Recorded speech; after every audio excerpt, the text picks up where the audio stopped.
A lot of people do misuse the use of email and the use of dalo. Now, let me explain very well. Listen.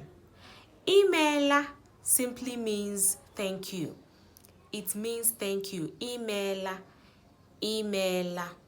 But dalo comes in two parts, right? Dalo means thank you.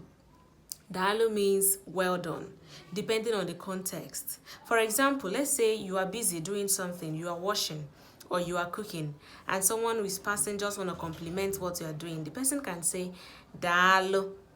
Dalo oru, well done work, or well done job. Dalo, well done. So to you, you know the person is complimenting you and not appreciating you, right? Or maybe when someone when you do something for someone or you've done something for someone, the person can say dalo. So to you, you know the person is appreciating you. So the person is saying dalo rinne.